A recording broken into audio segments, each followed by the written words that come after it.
Corey, who's from the Indigenous Clean Energy, or ICE. A lot of people have acronym ICE, so it's not the immigration services out of the US either. So We're not them. yes, and so Corey's been with the group since day one, and he is responsible for the hands-on managing projects, bringing it home, along with other projects. So I'll get Corey to do that. This is why I want him to give this presentation. So over to Corey, and I'm going to mute myself. And sorry, we're not recorded, so I'll get the slides and we'll share them later. Okay. Latest update, John. I finally got the recorder. Oh, all right. Good. So you're live. All right. Wonderful. Great to hear. Thank you for the introduction, John. Kwe Kakana, Corey Kote Indigenous Kitigan Zibi Anishinaabe, Nindojaba. So I'm from Kitigan Zibi. My community is Kitigan Zibi Anishinaabe in Quebec. I'm the program manager of the Bringing It Home initiative at Indigenous Clean Energy. So welcome everyone. I'm glad to be here and sort of they asked me here to share an overview about Indigenous Clean Energy and some of our program offerings and what we're doing within those programs and how you can get involved, or if you have someone who you know who might want to be involved in some of the programming, like sort of connecting that bridge and because I mean we're open to all Indigenous, Inuit and Métis nations across Canada. So a little bit about some background. We are governed by a board of directors and an advisory council, both of which are over 50% Indigenous. As I mentioned, we support Métis, First Nation, and Inuit clean energy participation in every region of Canada to advance Indigenous and broader sustainable prosperity. So wide spectrum of support. I mean, everything we do to connect community, like creating community amongst participants, ingraining culture, getting out on the land whenever possible within our programming. So that's been a big thing for us. We want to connect and make sure that it's very community based and coming at it in a new way that respects Indigenous rights, cultures, and you know, that's the main goal of our organization. We view and look at clean energy in terms of a spectrum. So we're looking at everything from renewable energy to new opportunities like bioenergy and energy storage, and of course, energy efficiency, which I'll talk a bit about later. That's the Bringing It Home program. We focus on energy efficiency. Our programming works across this entire spectrum. So you'll see energy efficiency and conservation, green energy infrastructure, advanced energy systems, and renewable energy. So our programming is built around that spectrum to sort of build capacity for communities. So we do also track the impacts of Indigenous clean energy projects across Canada. So here are some of those numbers. We've got 197 medium to large renewable energy projects, 72 bioenergy projects, 127 energy efficiency projects, that's housing and facilities. And then there's 19 large scale transmission projects in Canada. And you can see the employment and the numbers there on the right. So, and I should mention, by the way, if you have any questions along the way, you can feel free to put your hand up, or I can get back to anything at the end. That might work better. So in terms of our programming that I mentioned, everything that we do is basically on this diagram. So it looks a little confusing, a lot to look at, but there's actually new programs that have started recently that haven't been added to this diagram since we created it. But I can touch briefly on some of these to give you an idea of what we have here. I mean, we have 2 youth programming, and I'll touch in detail about all these programs as we go through here. But we have youth programming, we have a renewable energy capacity building, and it's all about building that community, building that capacity, and really building a network of experts and mentors and a real an environment, a healthy environment for Indigenous energy efficiency. So that's with partners, that's with utilities, that's with governments. Like we're reaching out to all of these people and trying to like bridge those connections to support that. So it's fostering that cooperation and ingraining that culture again. That's a very important piece for us. So first program I will talk about is the Catalyst, so the 2020 Catalyst program. So this is our flagship program, which essentially started ICE. So we've successfully built capacity now with 5 cohorts. That means over 100 community energy leads have come in through this program and are now, like many of them are doing work in their communities in renewable energy projects. So they're building renewable energy capacity. We're building renewable energy capacity in communities across Canada through this program. So it's really that knowledge sharing and sharing the tools and resources that you need to forward clean energy initiatives. I mean, there's hands-on learning, there's site tours, there's one-on-one mentorship and discussions, there's peer-to-peer learning as well. We really try to reach a diversity in our programming so that there's a mix of people from all across the country, different experience levels, so that they can sort of learn from each other and you know, that's a real strength and something that we've seen within 2020 and that we're trying to replicate throughout all of our programming. And so this 2020 program is actually 3 weeks. There's 3 separate weeks, all about a month apart, of on-site intensive learning where you go. We fly everyone in to the location. This year was Kelowna, then Nunavut, and then in Ontario. And you do all of the learning and the hands-on and the in-person learning and how to do community engagement, community energy planning, those sorts of things. So it's been very impactful, and we have many projects that have come out of this program.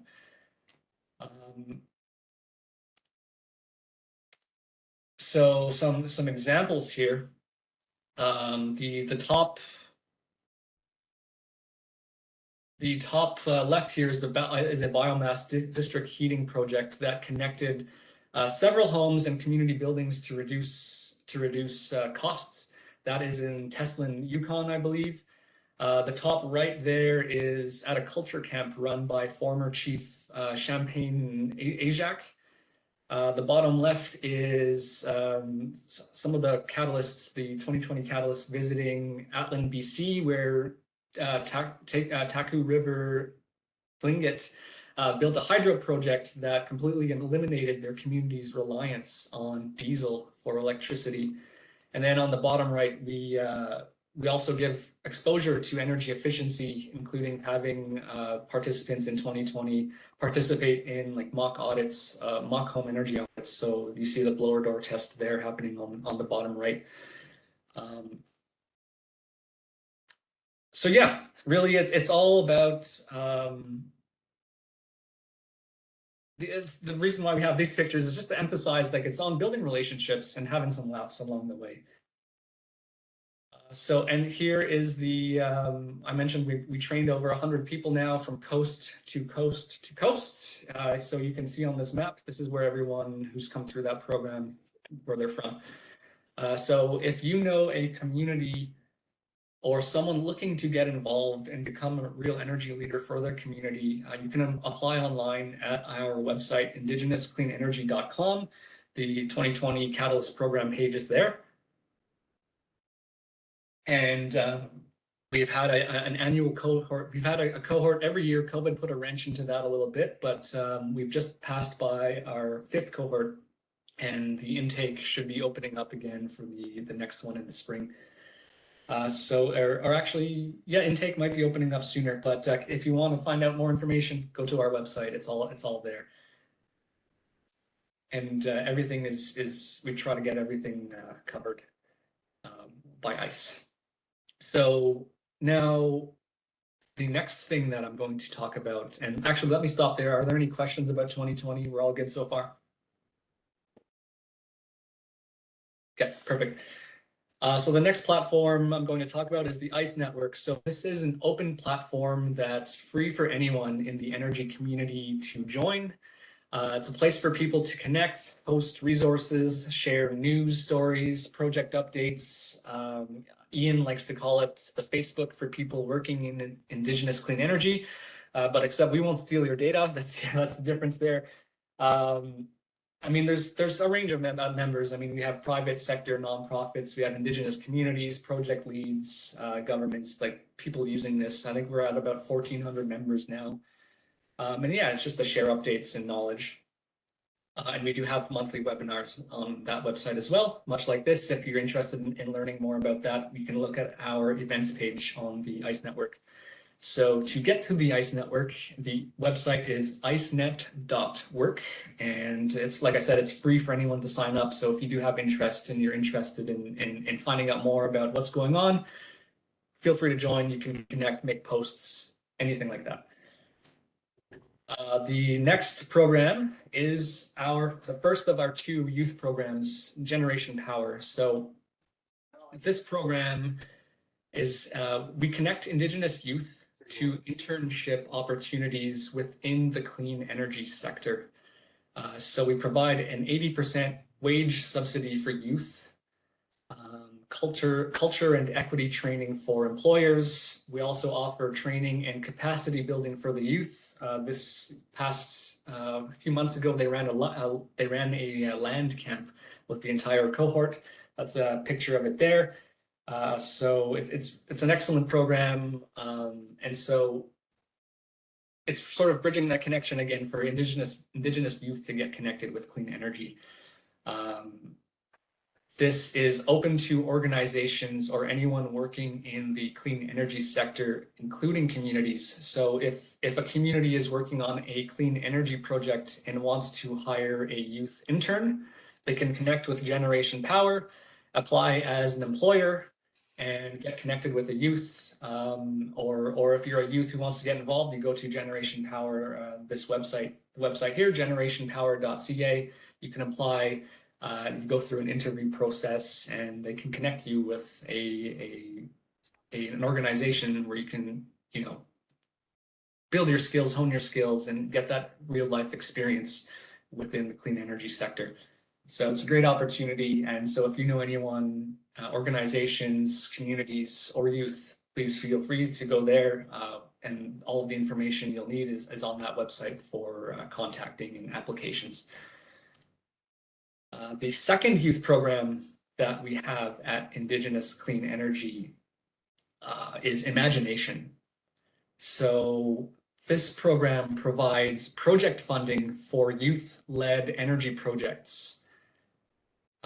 So we've got up to $30,000 in project funding for each project. They do offer the same clean energy training for the youth. There's, of course, project mentorship, which I will touch on a little bit, and that's another program that we offer at ICE that's built in, so they get that guiding support from real experts as they're building out these projects. And there's a partnership between ICE, 7Gen Energy, and Student Energy, which are youth programmings who move on promoting youth in energy and in all sectors.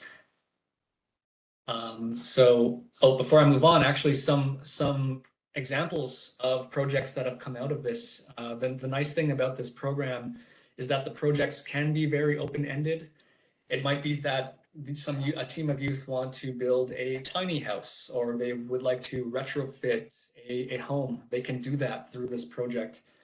So some of the projects that we've had come out of this so far is we've had solar-powered boats. Energy efficient tiny homes. We've had high efficiency building design for Northern Ontario communities. Solar greenhouse is another one, and there's a solar powered ice cream truck was another one that's seen some big success. So I mean, it's really open ended, and so if you know any youth who want to be involved, I mean, this in doing their own project, and it's really a great time to build that experience and that learning. Please connect with us. I mean, they have their own website as well, imaginationenergy.com. All the application and more information that you would need is on that website. The intake The next round of intake for this program, I think, is happening now in September, likely in September. So I believe it's open now, or if not now, it's going to be opening in the next couple of weeks. So check out that website for more information. It'll have everything you need. And I mentioned ICE mentorship and technical resources, so I'll touch on that a little bit now. Within Indigenous Clean Energy, we have this mentorship program which connects participants across all of our programming and provides them with technical support and mentorship based on the participants' unique and specific needs as they're moving through their project or as they're working on clean energy.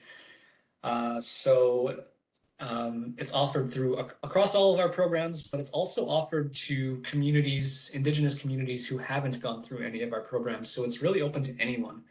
If there's a community, even if you haven't gone through ICE programming, you need technical support on, I don't know, proposal writing or energy I don't want to say energy model, not energy modeling, community energy planning, anything like that. We can take those needs and I'll align you with a mentor who can put in project hours to assist you on your project. And we also do offer energy education kits that are free for anyone to rent. We send them to you and you just send them back to us when you're done. So yeah, that's an excellent additional resource and guidance that we can help in. So we're always building our roster of mentors and experts for this. So if you know anyone who wants to get involved and take on some mentorship, it's a great opportunity. We do have on the website again a place where you can apply to be a mentor or apply for a mentorship. So that's just on indigenouscleanenergy.com. The next round of technical service grants will be coming shortly. So definitely check out our website for that. We do have money and it's covered by us for these mentors to offer their time and experience and knowledge to your project work. The next program I'll talk to you about is the Charge Up program. So we're powering the National Indigenous Electric Highway is what we like to say. So this is a grant program that covers about 50% of the costs of electric vehicle charging stations in Indigenous communities. I will say right now that for this year, it is fully subscribed, but we are hoping to roll out another round of funding to support more communities getting charging stations, and we're looking to develop new tools and resources for communities as well. But really, it's connecting and building that highway and getting that infrastructure. I mean, Canada's moving towards electric vehicles, and I don't know. I know in Quebec, where I'm from, by 2035, they're going to be selling all electric vehicles, and so getting Indigenous communities and getting that infrastructure set up is so important, and getting ahead of that curves and not being left behind. So this program is helping with that. So if you are looking at that, again, indigenouscleanenergy.com. We have the Charge Up program. The next round should be coming. It's going to be coming eventually. I don't have a timeline for that one, but yeah, it's a great program to.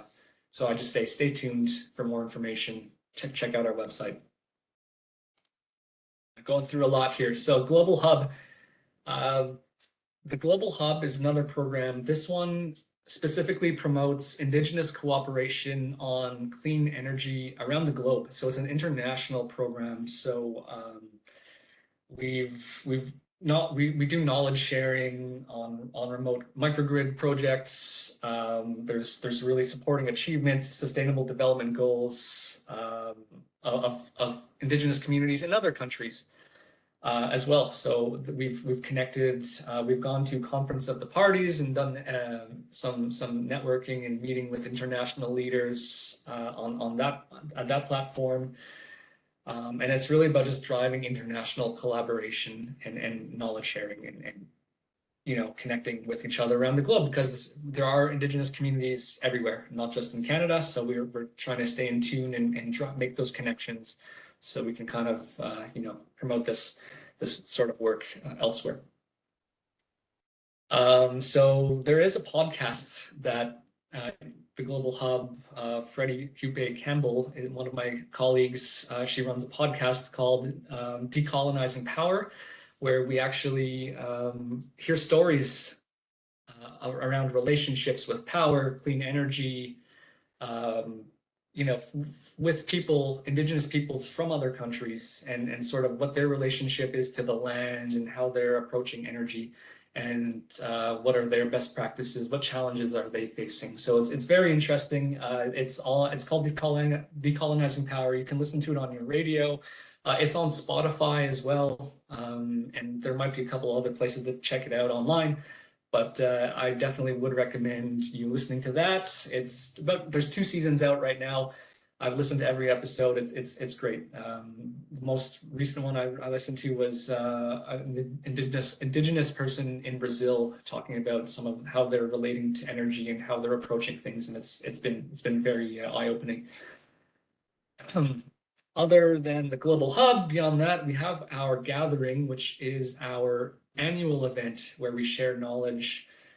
We bring in all program participants, all partners, stakeholders, our board, advisory council, anyone who's involved in Indigenous clean energy. We all come together for our conference to meet in person, where we share knowledge and network with each other, share successes. There's a lot of sort of celebrations, and it's really a good chance to meet. So that is something that we just did in the end of May, beginning of June here this year. The next one will be happening in late 2023. So it's very interactive, and it's really taking things deeper, and it's a chance to meet each other in person. As you know, the new world now, everything's remote. So this is a great opportunity to connect.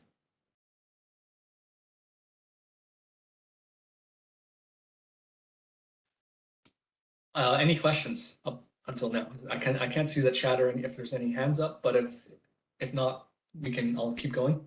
I don't see anything so far, Corey. Perfect. Thank you, John.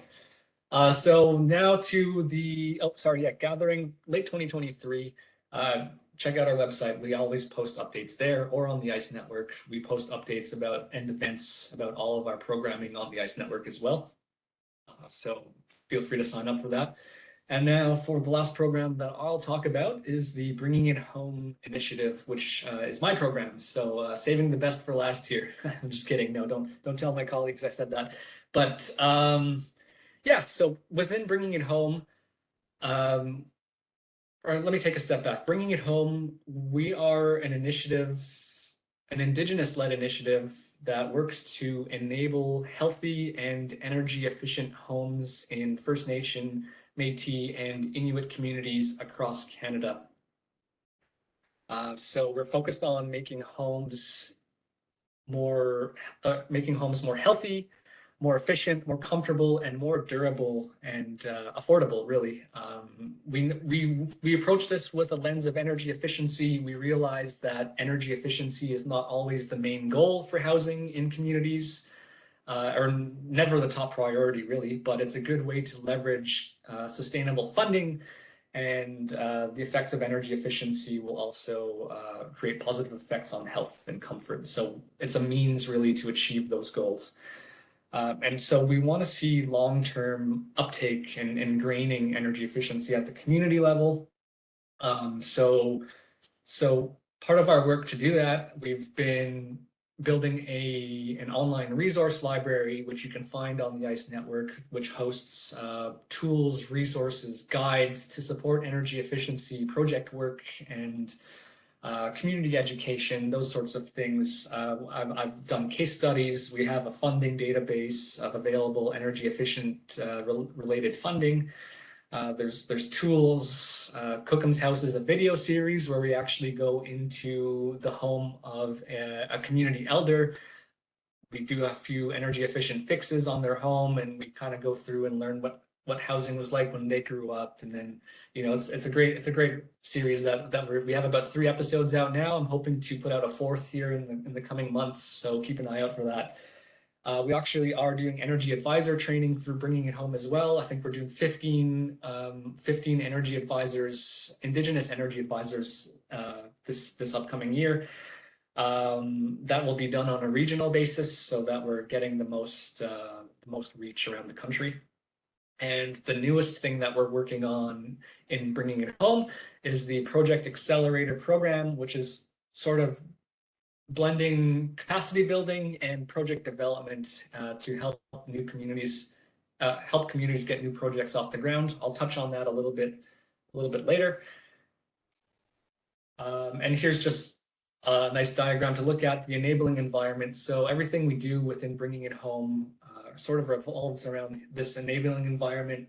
These are the 6 key components that we've identified by meeting with Indigenous leaders, industry experts, Indigenous housing and energy organizations, to really key in on what are the 6 key components where you need capacity to be built in a community for it to stick for the long term and to ingrain energy efficiency practice. So these are the 6 areas. And so when we build our programming, we build it around this capacity building around these 6 components. So an example of some of the things that we've been moving on within bringing it home. I didn't mention this yet, but we are working currently with 5 guide communities within bringing it home, 1 in BC, 1 in Alberta, 2 in Ontario, and 1 in Saskatchewan, to forward their own energy efficiency projects and their own energy efficiency work. So these are some of the examples of what they've been working on and what we've been supporting them on. So if you look here on the top left, this is a net zero ready safe house and community center for Red Rock Indian Band in Ontario. So they're looking to, this is of course just the design for it, but the designs are completed and we're looking to just forward that and build, hopefully put shovels in the ground here in the next year, next summer possibly, once we confirm that full funding. But so we're looking to build their community skills and knowledge of energy efficiency and high efficient building practices that they can later transfer into their housing. Because the greater goal for Red Rock is that they take these skills and learnings from building this building and take those and transfer it to a retrofit project for all homes in their community to make them healthier, more comfortable, affordable for their community members. The second example here is a net zero intergenerational triplex in Fishing Lake Métis Settlement, Alberta. So it's got some cultural elements in the design. So they have inside some of the way it's built. There's some Métis cultural elements that are important for the community. We went through a whole community project visioning engagement in the community on like what they wanted to see out of this building. Another interesting cultural thing about this is that the 2 end units are for families, and the middle unit of the triplex will actually be for elder living. So for community elders to live, so that you're really getting that intergenerational feel, which is it was important for their community. And the elders actually have support from the end unit families, and they can all connect. And so that was something that went into that design. Of course, it is going to be built to be net zero, and so it has some design elements as well, as it's south-facing windows, so it gets passive. I can get into this all day, but it gets passive heat from the sun in the winter to help save on energy, and so it's very energy efficient. And then, yeah. Before you go on, I have a couple questions. Sure. So the challenge that exists, and we came across this as part of our technical guide on northern housing. So, we engaged the communities, we hired Indigenous architects who come up with some, like the best plans on earth. But at the end of the day, the community only has X amount of money, right? And that X amount of money is by and large won't pay for these design homes. So as I said to one architect, you design several homes, how many have been built? And he confessed, he said, none. And I said, why? He says, because they're too expensive and the band doesn't have the money to pay for that, so they settle back into status quo, right? Which are the Yeah. existing homes that we have. How do you get around this? Because at the end of the day, it's the community that's paying for this, right? It's not money from ISK, there's not money from the government, right? Housing's not free. A Yeah. lot of these communities don't have rental regimes, so how do you sustain and pay for these homes? Yep. So with these three community homes, or three community projects, I should say, we applied for the Indigenous Innovation Housing Initiative, IHI, and we got funding for the design work and pushing this forward. And then we've been applying for other funding pots to secure the rest of the funding. I know Red Rock, just off the top of my head, I forget what program they were accepted for just this summer. So most of the funding is almost there. For AZA, which I'll But talk is it, about. but is it funding through loans or is it actually grants? For some of these, it's been grants, but part of what we're working on within bringing it home has been to come up with new financing pathways for energy efficient homes and facilities in terms of new builds and retrofits. So that is something that we are working very hard to solve, and connecting with stakeholders and investors and those sorts of people to kind of build that. But there are techniques in terms of these new builds that we've heard from communities where they've been building passive, not quite passive house certified, but using passive building methods and techniques and learnings. Where the additional cost of making the building itself energy efficient has been about between 5 and 10% more than just a regular home. So that's been about the range that we've been finding from communities. I've heard some people say up to like 15%. I've heard more, but we've talked to enough communities where it's about 5 to 10% more. And so there are different things you can do to kind of cut down on costs in terms of like if you're going to build a building that's going to cost 5% more to be energy efficient, you can build it to be 5% smaller to sort of help bridge that gap a little bit. There are things that we're looking at in terms of new financing ways, But the argument, Corey, is right. I think is it may cost you 15% more, but in terms of the life cycle and longevity, they're saving money. Like, oh yeah, right? So that's so. And has anybody done that modeling to show if you put 15% more in the house by year, 15 years later, given the projection of gas, oil, heating, energy, and all those energy costs, which are increasing, that in fact, it's best to pay 15% more because 15 years from now, you're saving. Like, has anybody, I'm sure there's these models that you can demonstrate to communities to say, so for example, why would I buy electric car now? Well, I buy electric car now because, it's showing you down the road it's cheaper. So I'm sure people have done this modeling, but have you guys done it specifically in First Nation communities, knowing the funding frameworks, which are hard, right? I'm writing an article on lending, a chapter for a book on mortgaging First Nation housing. And it's a challenge, right? They're already paying double the interest rates that I would be paying off reserve. So, and given we're at 7%, what are Indigenous communities paying? I don't know. Maybe somebody might pipe in 10%, 12%. So it's a lot of monies, right? So I think it's fantastic, but there's that change management thinking, and how are you guys trying to manage it? Because I know we run up against it. yeah, no, and that's a very good point. And there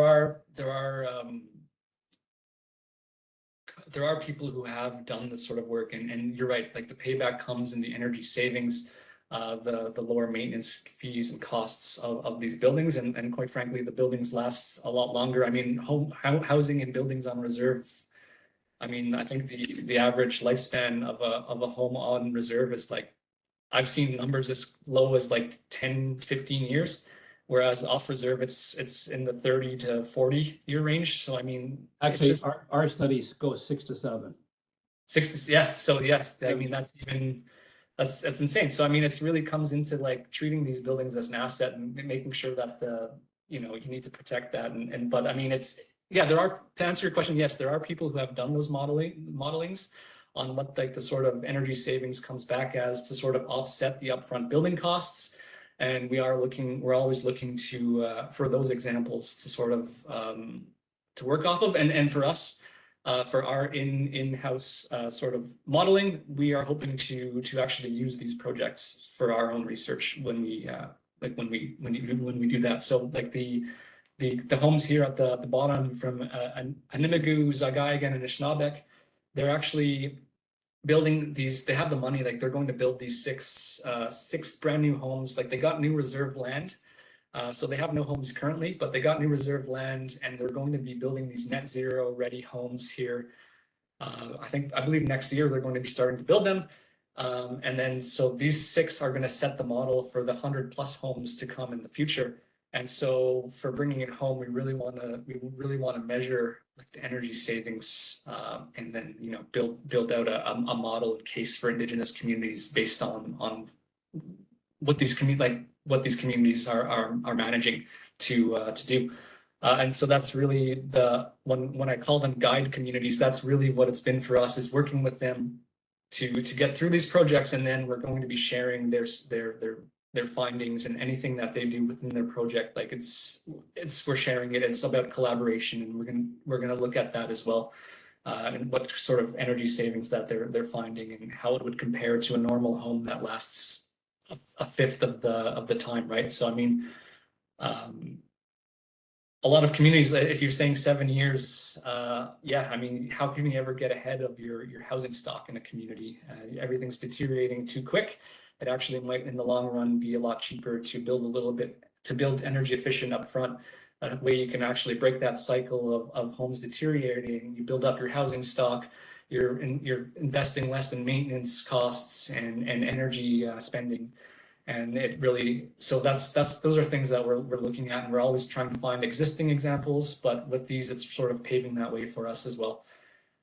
So I wish there was an easy answer to it, John, but yeah, you're right. It's something that we're going to have to face here coming up. But that's for the new builds. I mean, for the new builds, it is tough. A big part of our programming is focused on retrofits as well for existing homes, and there's going to be a need for some new financing pathways for that as well, in terms of how do you get that payback from some of the energy savings from different areas. Like how do we incorporate that and how do we build that out? So those are things that we are looking at within bringing it home. But we can talk about that some other time and in more detail if you want. And I'd be interested to read some of your studies that said 7 years for homes for sure. Yeah, so to get back to this, these are the 3 projects for the guide communities that we have within bringing it home. So they're all trying to take these learnings to affect the greater housing in their communities. So the newest thing, and I mentioned this earlier, is a Project Accelerator program. And this is the newest thing that we're we're working on within bringing it home. So we're starting this program to start up and to support the startup and implementation of new Indigenous energy efficiency housing projects. So for the first cohort, and we're hoping to open this fall, we're going to be taking 20 participants, participating communities, where it'll be community-based, but you send a project steward who's essentially going to lead the project to come take some capacity building training with us, and then work with the community to forward an energy efficiency project. It's going to happen over an 18-month period. Participants are going to receive a blend of virtual webinars. There's going to be a blend of in-person capacity building. So much like the 2020 Catalyst program, we've taken a big piece of their success in that in-person learning, and we're going to sort of incorporate that into this program so that they're coming in person, building that capacity, and there's actually dedicated project development time with mentors and experts there in person to help guide them and work with them through their project development. So I mean, that's been a really good. That's our vision for this. So I did see a question come in the chat, so I'll stop there and I'll see if I can pull that Yeah, up. Corey, we have Lisa posted. Lisa, are you there to comment?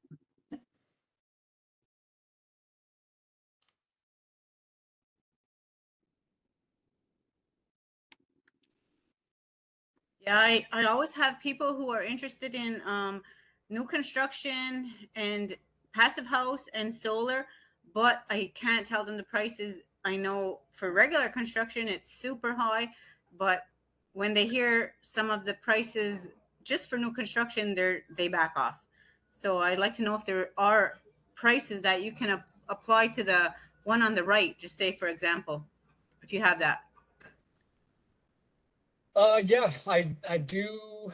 So you put me on the spot here. We do have a price for that. Off the top of my head, I cannot tell you what that is. Unfortunately, I cannot. But we have all of the modeling, and we have like basically the feasibility and business plan for this essentially. So all I can say right now is like what we've heard from communities. We get that the same as well on any plans that we have an architect make designs, especially another area we've been dealing with is accessibilities and designing ramps and reorganizing houses for ramps. And the first thing is, well, what does that cost? Yeah. And that always becomes and it is an issue, right? So it's a very good question. Yeah, that's a great question. Yeah, and I mean, many communities are already stretching out housing dollars as it is, right? Like you get funding for 5 homes, and you try to stretch it out to build 6 homes. But like if they're not built to be efficient, high quality, durable, I mean, John mentioned the 7-year number there. They're going to deteriorate, and then you're going to. I mean, it almost. And I know how, like, for us, we know it's a common problem across the country. We've spoken to communities, we've talked directly with them, and we've heard like the common issues. I mean, this is a common issue across the country: housing shortages, mold, deterioration, unhealthy living spaces. So I mean, that's really what we're trying to address through this Project Accelerator program, is to how do you build healthy, energy efficient homes for all communities. And so we're really trying to reach that scale. So everything we do within Bringing It Home is about collaboration and sharing learnings, sharing knowledge, resources, anything like that. So those 5 guide communities that I talked about, they've been connecting with each other. We hold monthly meetings, or every second month we hold a meeting. They connect with each other, share what updates on their projects. If there's any resources or tools that coming out of it, we take it, we turn it into a template, and we put it on our resource library online for any community anywhere to use and have access to. And so it's really about creating that scale. So as these buildings go up and we learn, we find these learnings about like how much it costs and how much it's costing to operate, how much it costs to build. Like those are things that we want to be able to present and share and kind of those learnings and how to do it and how to do it most cost effective for communities. But I mean, yeah, there's a lot of work that we're doing in terms of the Project Accelerator and the financing stuff, and also like the direct on the ground community work. So yeah, so back to the Project Accelerator, we're using that knowledge and resources gained from the program participants to develop their project, energy efficiency project for their own community. So it's really that project lead's going to come build some capacity. For us, what we want to see out of the communities is a commitment to support the project steward, who is going to actually come and take the training, providing them like authority and access to information as they need to be able to develop a project. And we also want to see a commitment to make change for housing. So we're hoping to open this application period for this program this fall, really. So we're just waiting to confirm the final funding for this. So out of this program, we're hoping to build the capacity to lead an energy efficiency project so that communities can actually take ownership of it. We want to increase literacy and knowledge of financing. We want to have a general understanding of healthy homes, how to create long-term change. So that really, and we don't want these to be one-off projects. We want these to be long-term multi-year projects, but also to ingrain the practices and learnings that are coming out of these projects into like housing policy or some sort of we want to see it stick for the long term now and for future generations. So it's not just a one-off, you do 10 retrofits and that's it, and never do anything again. We want this like to kind of change how communities approach housing.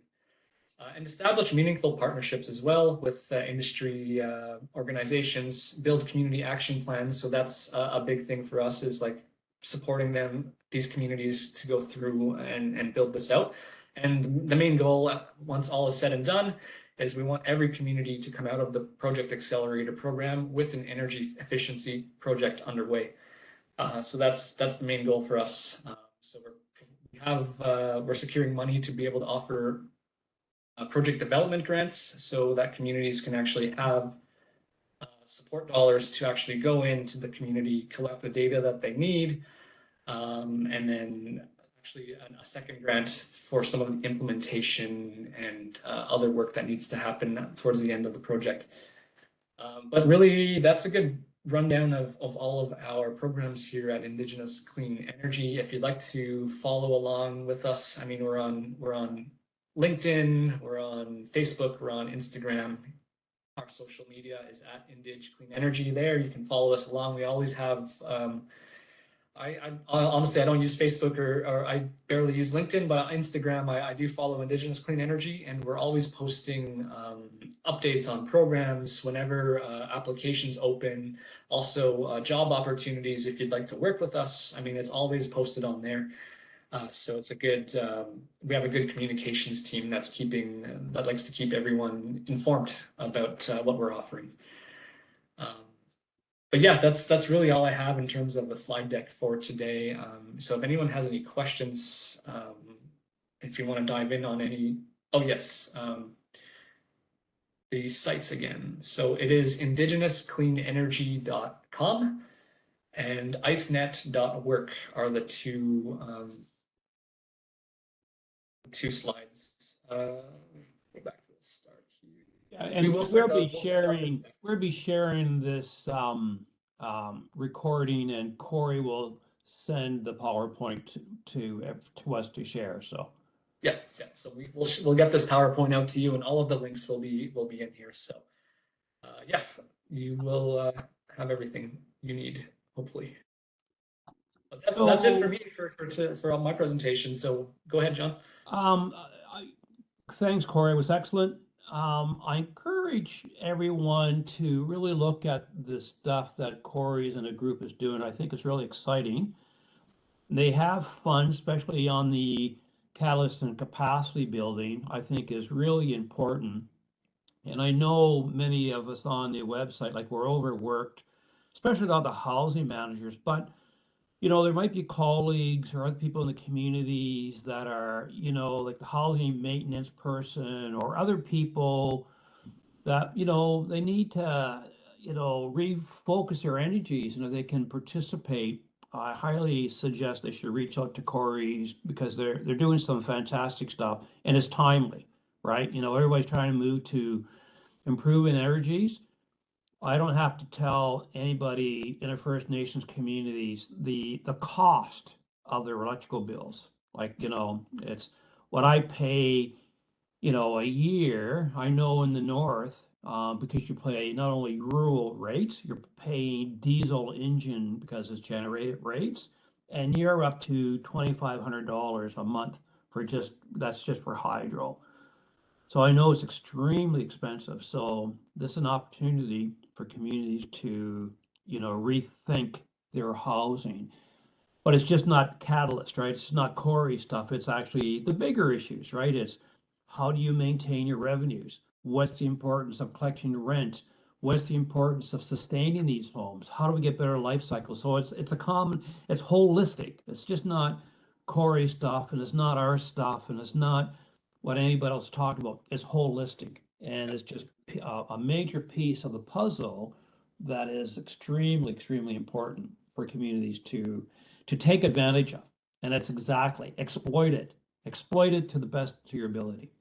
Yeah, exactly. That's well said, John. I mean, we're connecting with organizations across the country, experts across the country, mentors. I mean, that's not us delivering any of this capacity building. I should mention as well. I mean, we bring in mentors, experts, people who have experience doing these projects and working through this project work. We bring them to these in-person on-sites to actually share their knowledge with our participants, and that happens across all of our programming. I mentioned that mentorship program, same thing. We take applications for that, and for people who have expertise in specific areas. I mean, I'm not building anyone's capacity. I'm really more, I see myself more as a facilitator, connecting the dots. Like, the expertise is out there. There are great communities all across Canada who are doing excellent work. It's just about sharing what they've done, their expertise, their best practices, the challenges that they've overcome, and bringing it together. That's really my role here, and what we do at ICE. So it's about capacity building and community. Yeah, excellent. Jessica's raised a good point here. So they're actually are working with you guys, Corey, and Devin Miller is doing upgrades to elder homes on heat pumps. And we actually have a webinar in the next few days on the importance of heat pumps and the trend towards heat pumps. So this is good stuff, right? Like, we need to think about this. And Lisa, I agree on why Indigenous owned lands are paying such high resources for their own resources, the power. And the only ones that are getting cheap power are actually the James Bay Cree. And through their actually modern treaty, they're actually getting fairly good resources back. But when I was up in northern Saskatchewan, where Saskatch Power is providing the power, boy, I tell you, it's expensive. It's expensive. So yeah, it's unfortunate the way it's the system we're under right now is definitely a colonial system, and so it's trying to work together to sort of prop up Indigenous communities to really drive that participation in that sector is a big goal of ours at ICE. So that's a great point. And for my program especially, another system is how housing, and how the colonial system is very restrictive to loans and insurance and those sorts of things. So it's very hard to get financing for housing projects. So those are things that we think about at ICE, and we're working towards remediating and trying to work together to solve those issues. yeah, Section 89 of the Indian Act. So yeah, not a pretty prohibiting piece of legislation. So exactly. All right. Any other questions, comments? If not, many thanks, Corey. And on Monday, we will continue with our series. And hopefully by that time, we'll have our WebEx upgrade, understanding what's happening and how to send out. But I'm glad we got, I know we missed people through this new app that just got developed. So hopefully, but we can share the recordings for everybody. Anyway, thanks again, Corey. And that's it. If nobody's got last questions, we will talk on Monday. Thanks for having me. Thanks for listening, everyone. And, I encourage you all to check us out if you haven't already. But take care. Have a good day.